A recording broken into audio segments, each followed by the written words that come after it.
This podcast is supported by Progressive, a leader in RV insurance. RVs are for sharing adventures with family, friends, and even your pets. So if you bring your cats and dogs along for the ride, you'll want Progressive RV insurance. They protect your cats and dogs like family by offering up to $1,000 in optional coverage for vet bills in case of an RV accident, making it a great companion for the responsible pet owner who loves to travel. See Progressive's other benefits and more when you quote RV insurance at progressive.com today. Progressive Casualty Insurance Company and Affiliates. Pet injuries and additional coverage and subject to policy terms. Support for this episode comes from Modern Football Technology.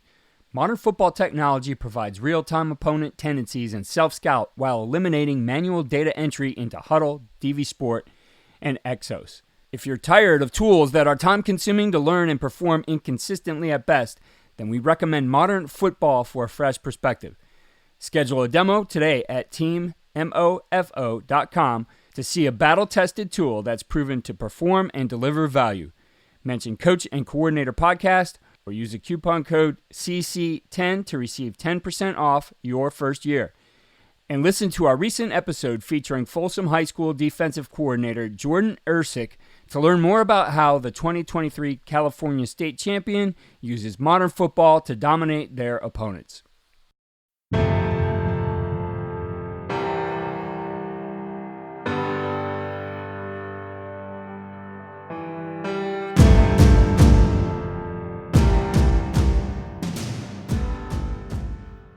I try to pick teams that the schemes help the players, specifically the quarterback, right? So like the Detroit Lions. You know, we all know, obviously, you know, the LA Rams dumped Goff after, you know, one or two bad seasons, right? He's a limited quarterback. He's very good. He does certain things well, but he's very limited. You know, he's not Patrick Mahomes, right? He's not Josh Allen. Right. So what the Lions did scheme-wise, you know, whether it be in their play action, in their drop back, or their screen game to help him out is something like, okay, they got a career year out of this guy. What did they do to help him? And those types of coaching points and scheme variations are things that do apply to the high school level very directly. Our guest today on the Passing Lab is Bobby Peters, and he's somebody I met when he was doing some writing for us when I was at USA Football. So I started to learn of him as somebody who is a detailed researcher of the game and does a great job being able to write about it, but he's also coaching as well. Tell us a little bit more about our guest today on the Passing Lab. Bobby is a great writer. He does a great job of taking complex information, making it simple for his readers. But one of the things that I've known Bobby for a little while, one of the things that draws me to him is Bobby is not just an internet technical X's and O's writer. He also coaches the game. And that's kind of a cottage industry now, is these guys that write technical articles about football, and a lot of people are interested in that, but they don't really come at it from a coach's perspective. Well, Bobby, being a high school coach, kind of understands where coaches are coming from and the things that are interesting to them. And he takes these complex NFL concepts and makes them easy to understand and something we can apply even at our level. What you see on tape is a direct reflection of what you teach and how you teach. Video is important, but if you don't teach well, you're not going to like what you see on your video. First Down Playbook has been helping coaches teach better for 13 years. It allows you to present installs, playbooks, and practice cards in half the time with NFL quality. Coaching tools like video pairing, a player app, practice schedules, and wristband sheets have made First Down Playbook a program management system with everything in one place. If you're in a position of leadership with your football program, receive a free 1-week look at First Down Playbook. Call them at 512-814-6158 or visit them on their website or social media. Mention Coach and Coordinator Podcast or use the coupon code COACH24 to receive a $100 discount off the normal $700 First Down Playbook team membership price. Links and the phone number are in the show notes. All right, guys, I want to welcome to the pod Bobby Peters. A lot of you guys, anybody that's involved with internet football, I think is aware of who Bobby is. He's one of the most followed guys out there and really well known for a series of books he's been doing for a while now where he breaks down NFL offenses. I know for me, it is it's an off-season ritual now that I'm going to buy whatever he puts out as soon as it's, goes on pre-sale. So I've got a whole library of his books now. We'll get into that. Bobby's also a ball coach. Okay, he's an assistant coach at Providence Catholic in Illinois. And so, things he's going to talk about, we're going to talk about here are not just for, guys that are NFL guys that want to watch or listen to NFL football. I think this stuff is applicable to high school, and I know it has helped us. And I've got a lot out of Bobby's stuff, and we're super excited to have him on the show. Bobby, welcome. Glad you're here. Thanks for having me. Excited to talk. Let's jump right in. I love your book series, all right? And I'll promote it to anybody. I think they're awesome. I think that anybody that would downplay the resource of having the ability to just have a breakdown of a team in your hand for a very small price, that's something we've been doing for years and years. It takes an enormous amount of time. And so some of the teams that we have broken down, you have done breakdowns. And so, I'm going to match it up and be like, all right, what did Bobby come up with? How did he organize this? And it's always been spot on with what we've done. So if you tell me, so I've got in my hand right now, Bobby's Detroit Lions, 2022 Detroit Lions Complete Offensive Manual. And so just to give you guys an example, I may have watched 3 or 4, clips of the Lions all season long. I live in the South. If there's a game on, it's the Falcons or the Saints or the Titans. And I'm working on footballs on Sundays. So I would have no idea about the good stuff that the Lions did. Well, now all of a sudden I'm knee deep in researching all these different Lions pass cuts and the stuff they're doing because Bobby puts the resource out there. So that's my little quick spiel about how great this is. But Bobby, how did you get involved in this? This kind of became an industry of its own. Like, how did you get the idea for this series and kind of how did it evolve? When NFL Game Pass came out, I think I was in college. I think it was like maybe 10, 15 years ago-ish. Just having the ability to see the coaching film in the NFL was incredible, and I was like, man, I wish I had the time to go through all this. And it was always like, man, I wish somebody did like breakdowns of this stuff, right? Like you don't have to have their playbook if you have someone who knows what they're doing and is watching it. And, I graduated college and found an ability to self-publish a book. And I'm like, well, if I can self-publish this, I can write whatever I want. Even if 2 people buy it, this is something I'd be doing anyways. So I kind of took my off-season study as a coach and kind of just wrote it down and put it into a PDF and started submitting it to Amazon. And it's kind of grown, obviously, over the last 4 or 5 years to what it is now, and hopefully continues to grow too. But it's something that I learned, and I like telling this to people too, is like I learned so much by doing it myself. And I honestly wish more people would do it too, because, they would learn, more doing it, the work firsthand too. But I'd like, to be able to study some more teams as well. I mean, like you said, there's only so much time in an off season. I could do maybe 2 or 3 of these in off season. There's 32 teams, and I'd say probably 2/3 of the league is doing some interesting stuff that's worth studying. So, it's a resource that as a coach 4 or 5 years ago when I started, I was like, man, I wish there was something like this out there. And I'm like, well, if I'm thinking that, I'm sure other people are too. Right. So this is probably most of our audience are high school coaches, and high school coaches can be a skeptical bunch. So you will have guys, pretty consistently, I'll see stuff out there about, well, my 5'7" quarterback can't run a concept that Josh Allen runs or Aaron Rodgers, or that's for NFL guys and we can't do this. And to a skeptic, a high school coach that says, why am I studying an NFL team? Just for instance, like what would you say to that? Kind of what would be your response? I know I've already had those conversations with some guys. I have my own, but let's go straight to the source. Like, what's your response to skeptics?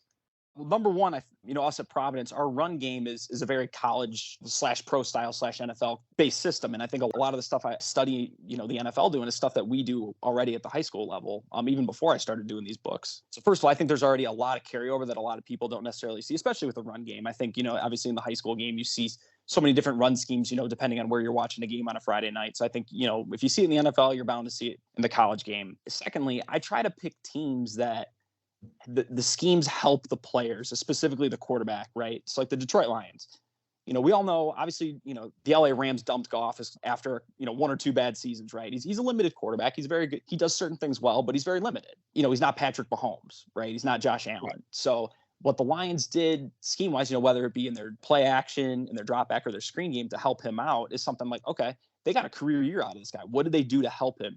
And those types of coaching points and scheme variations are things that do apply to the high school level very directly. How are they helping this guy? How are they helping the offensive line if the offensive line is struggling pass protecting? How do they game plan for certain studs on defense, whether it be a safety, a linebacker, a pass rusher, right? Like there's all that stuff carries over. It's a great point. And I think you're hearing more and more guys, like, Andy Reid famously said, that the game is moving up from, the high school level to the college level to the NFL level. And of course, high school guys love to hear that, and it, makes you feel good. But the reality is that quarterbacks are so much more developed.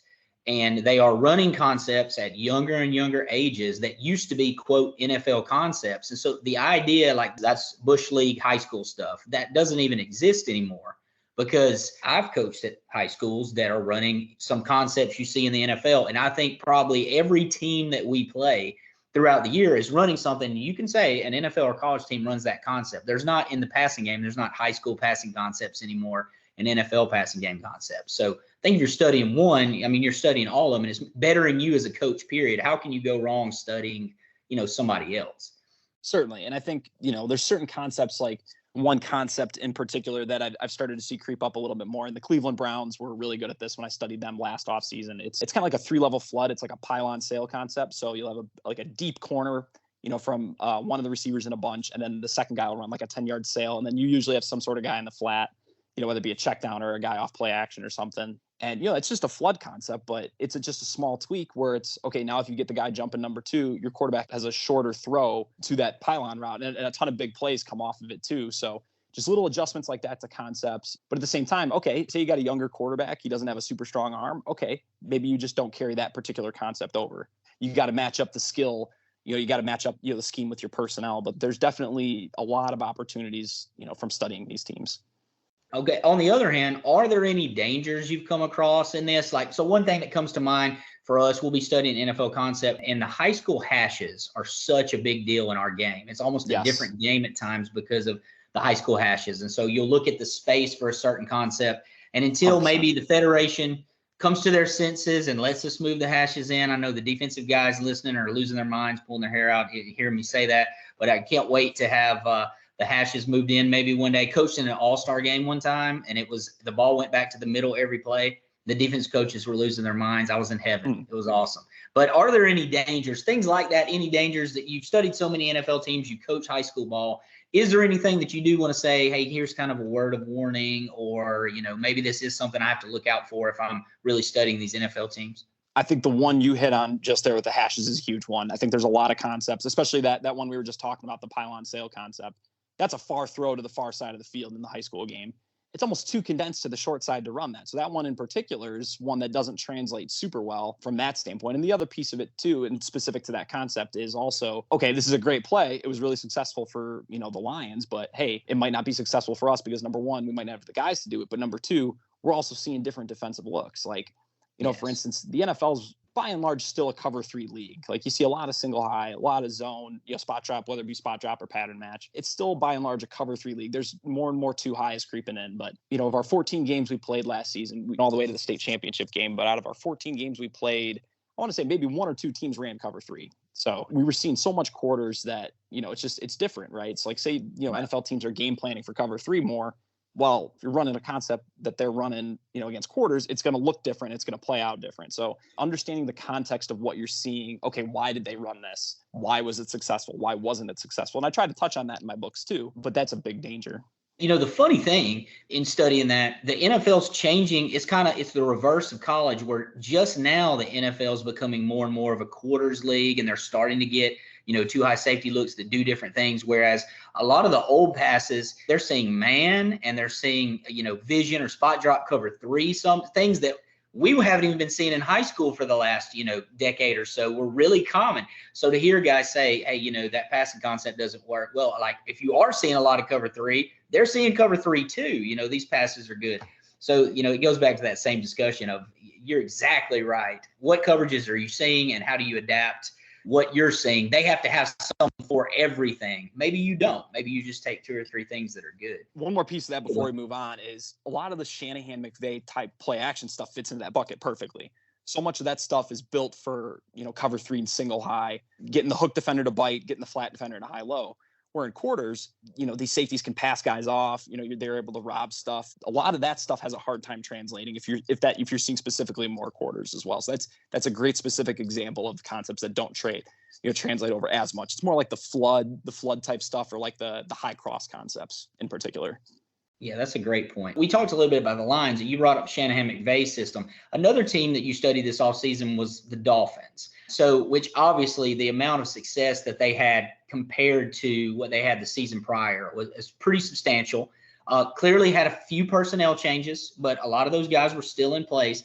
What was it that intrigued you about the Dolphins or made you really want to deep dive into them?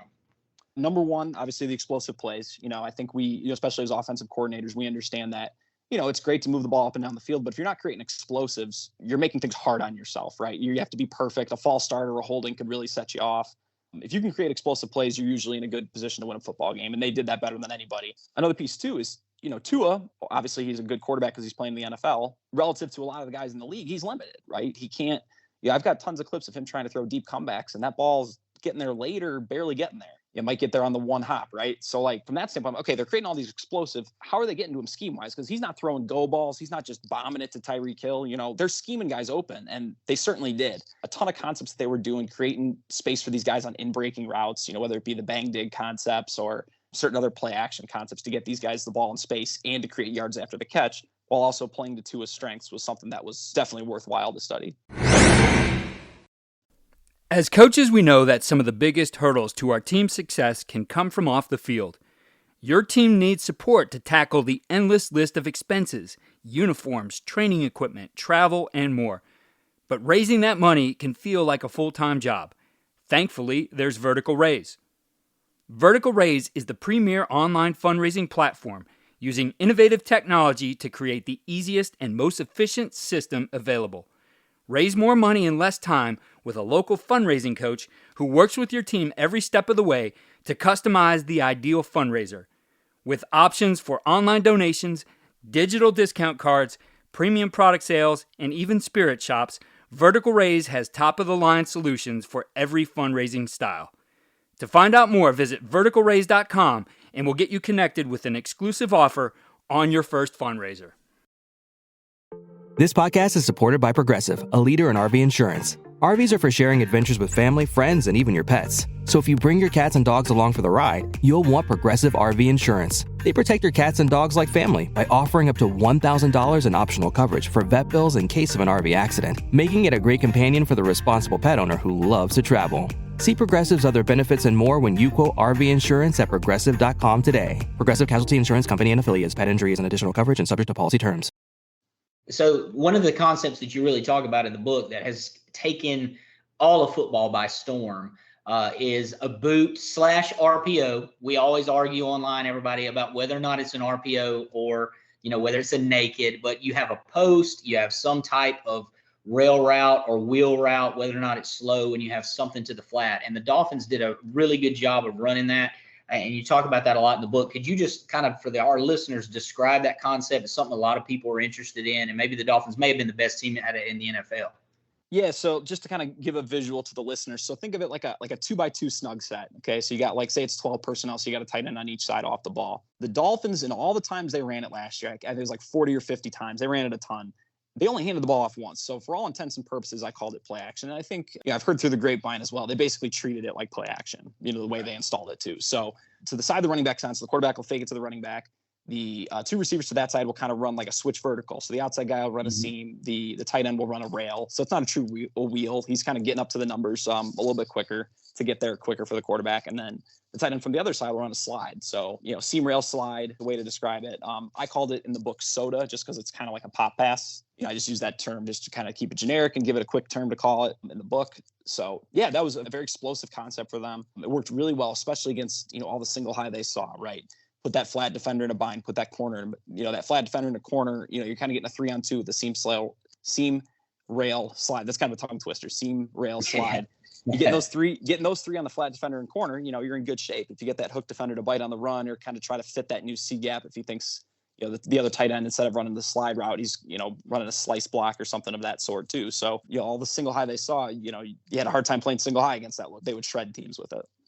And the uniqueness of how they were running it is, like you're talking about, that sort of switch release, and the fact that I think Tua sort of has to just see the whole picture. It's not as standard as some of the others of, hey, this post is a dead route that we're just kind of taking people out of there. When they're running the switch concept, he's definitely throwing it to that outside guy that's switch releasing into the seam. And so I think there's some uniqueness there to what they were doing compared to some other teams for sure. A lot of your books, so we're, Mike McDaniel working, the Dolphins' new head coach, a lot of your books are kind of from that Shanahan-McVay tree. Now, we all know it's become a really hot thing in the NFL.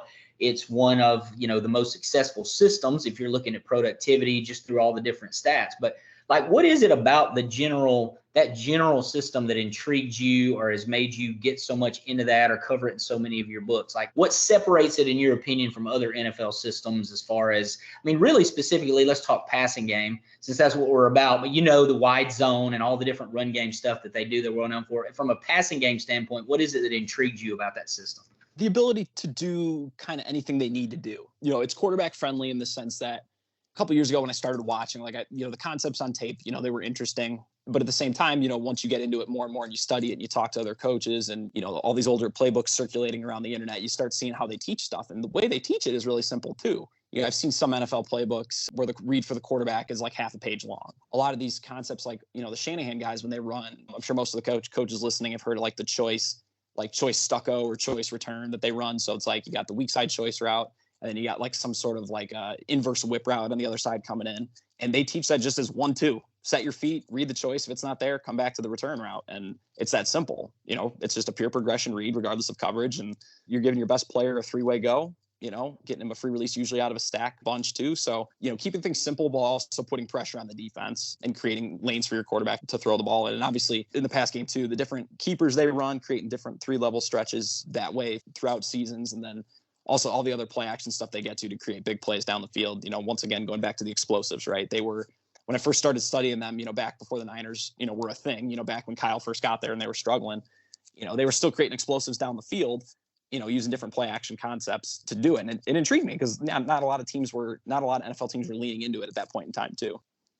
I think the little unique twists that all those guys take, because it's very clear it's the same system and they're from the same tree, but there's so many little unique things. And one thing for me that stuck out, because I've always been a big Y cross guy, that's just been a part of my coaching heritage.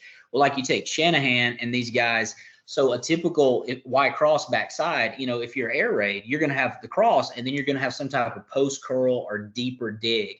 Well, a lot of times when these guys are running their crosses or middle read or through concepts, they're going to have something like the route you described, like, a reverse China route, some of them call, people call it a loop route, a trail route. But for you guys that are listening, like, imagine a guy runs a four-step out route, but then he comes back in the direction he's coming from.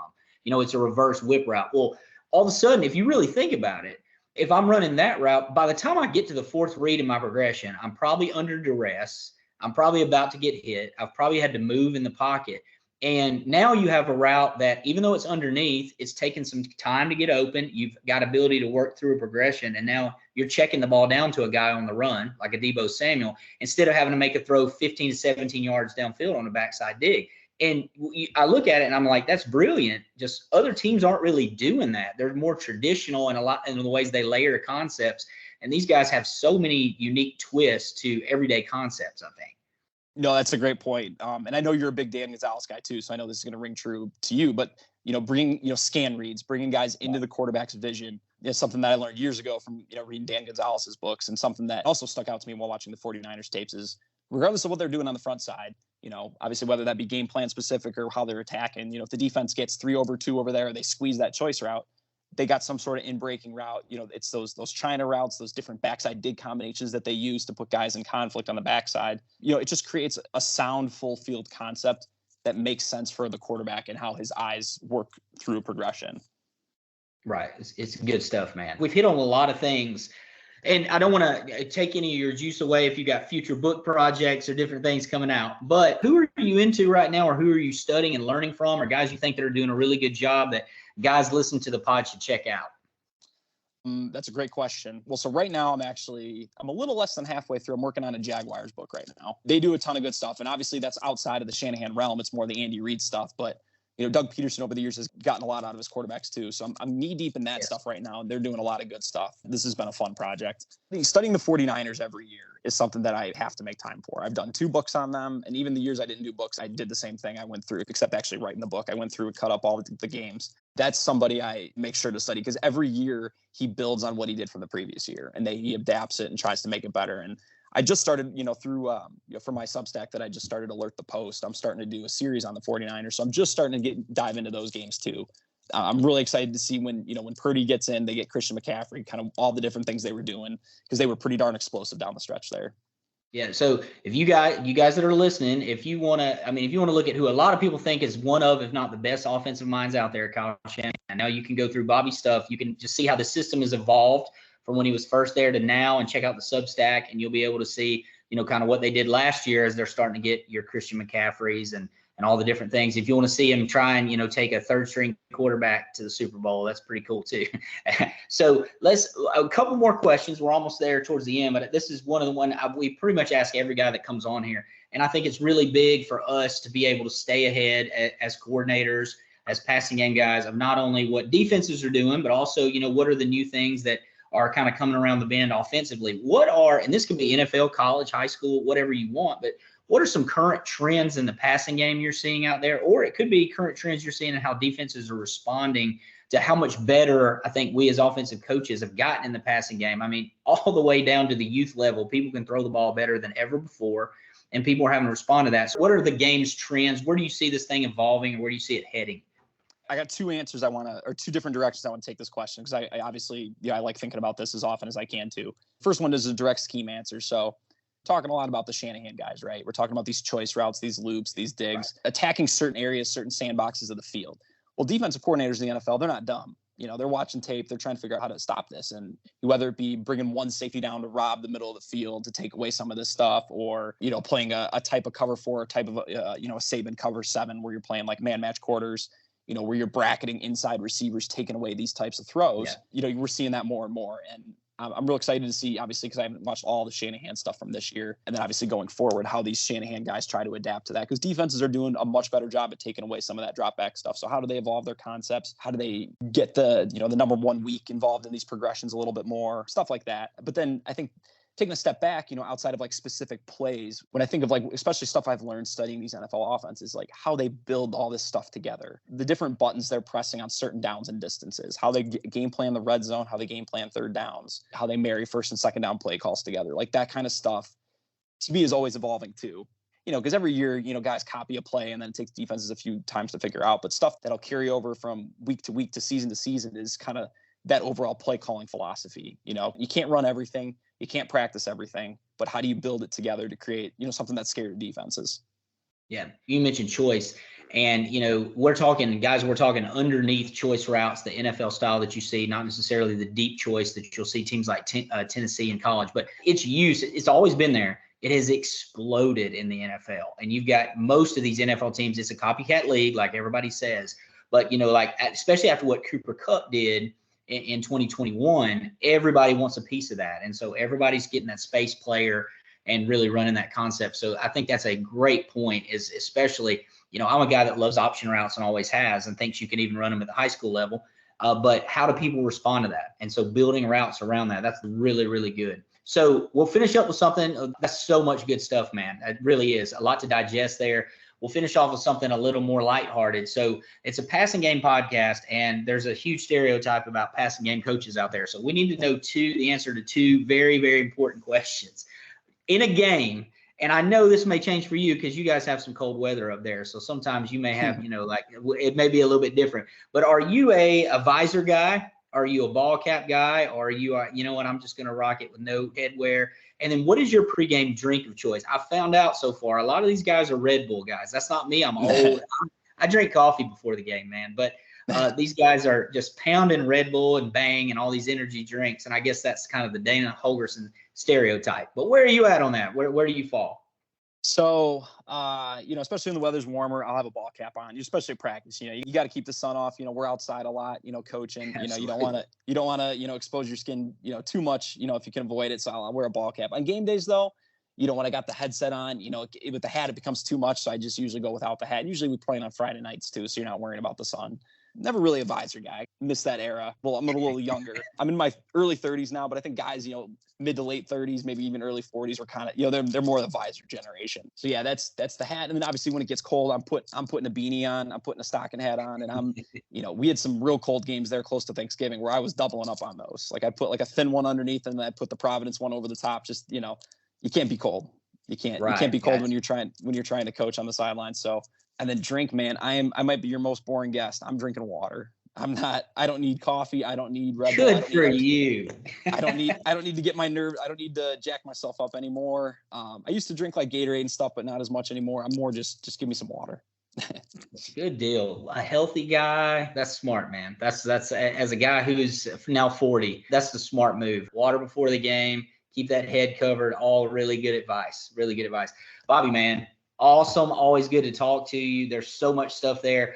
I took a ton of notes just sitting here listening to you. Really, really good stuff. You guys check out any of his books. It's on Amazon. He's got a great Twitter feed, and now he started a Substack. You can check that out too.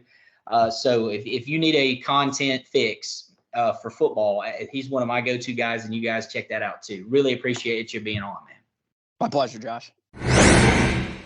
As we pointed out in the introduction, Bobby Peters, just great at explaining the game, and we saw that shine through here. Coach, what are your 3 takeaways from this one with Coach Peters? Well, I think if you listen to the pod at all, that the fact that we as high school coaches can study higher levels, specifically the NFL game, and we can find ways to apply that to ourselves at the high school level. You know, I think it's so easy to say that, you know, those are the best players in the world. They have nothing to do with me. But Bobby kind of showed us how you can study those NFL teams and you can apply it to yourself. And I think the second point that goes into that is look for guys in the NFL that are having to overcome things that maybe you're having to overcome. I mean, none of us are going to have Aaron Rodgers necessarily, but everything is relative. So let's say you have a quarterback that maybe has arm strength issues. What Bobby talked about was find those NFL teams that are still explosive. And they may have a quarterback that, you know, is not just absolutely ripping 20-yard comeback throws, but they're still finding ways to be explosive. And you can take those things and apply it to your own offense in your study, even if it's not a specific play. How are they attacking specific parts of the field, or how are they getting guys the ball? I think the third thing is just Bobby's look at the evolution of offense. See, when you're doing your off-season study, you know, if you stick with one offense for 2 or 3 years, you can really see how they evolve, and you can look at some of the best coaches in the world and see, okay, what was their answer to this? They're really good at this play. Well, how are defenses attacking that? And so you're able to develop answers in a really quick way using some of the best coaches in the world. Insightful takeaways there, Coach. Certainly another detailed episode. As I say every week, I really appreciate the work you're doing here in the passing lab, and we look forward to another great one next week. Awesome. Look forward to it. Be sure to go to coachingcoordinator.com for enhanced show notes with links to related episodes and resources. In addition, we have articles and our Winning Edge takeaways detailed in text. Also, sign up for our free weekly tip sheet, which highlights the best ideas from the previous week, trending episodes, and featured resources. Follow me on Twitter at Coach K. Grabowski.